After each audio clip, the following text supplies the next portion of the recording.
bonne année à tous, bonne année à votre équipe, bonne année aux socialistes, mais pas seulement, parce que je sais que Tony et son équipe ont souhaité une liste ouverte sur la société, ouverte sur les mouvements associatifs, ouverte sur les comités de quartier, ouverte finalement sur les bagnoltaises et les bagnoltais. Bonne et heureuse année à tous, que celle-ci soit au rendez-vous à la fois de votre santé et de la réussite collective que constitue évidemment le chemin dessiné par cette campagne et le premier d'entre vous, Tony Di Martino.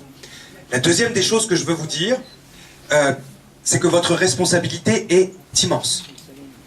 Elle est immense dans l'après-élection, lorsque vous serez aux responsabilités, parce que je n'ai aucun doute là-dessus, même si la campagne sera difficile, mais la responsabilité immense que vous avez dans les près de 70 jours qui restent de campagne.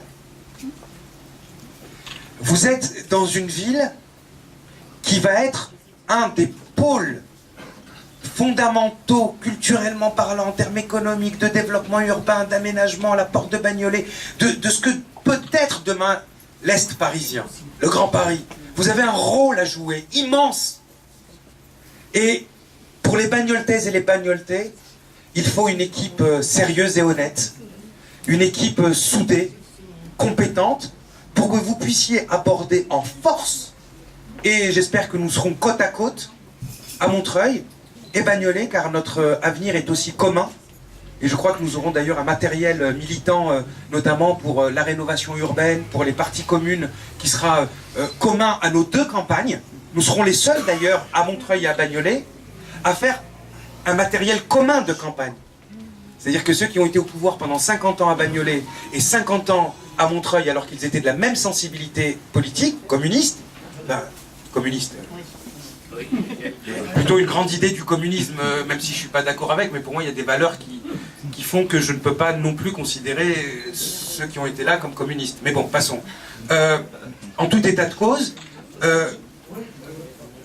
c'est l'avenir de vos enfants qui se joue, donc il faut gagner.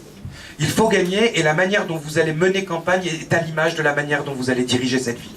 Ouvert, accueillant, unitaire, compétent, avec générosité.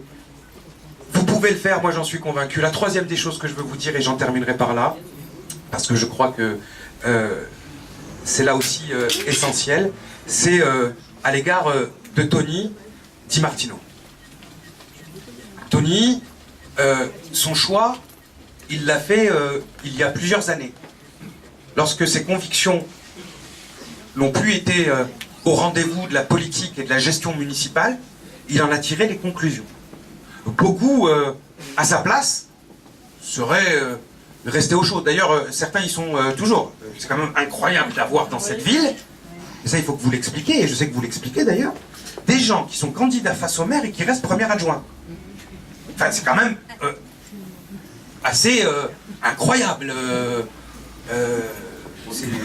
C'est quand même hallucinant. Donc, il faut qu'on m'explique pourquoi et comment. Sur Ramadi, il faut conduire le deuxième. Oui, tout à fait. Et là aussi, tu t'en as attends. Et c'est de cela dont je parle. Voilà, exactement. C'est regroupé. C'est de cela dont je parle. Et qui sont tous les deux faces de la même pièce. À laquelle il faudra rendre la monnaie dès le premier tour. Bravo, bravo. Bonne année à tous, bonne chance. Bravo.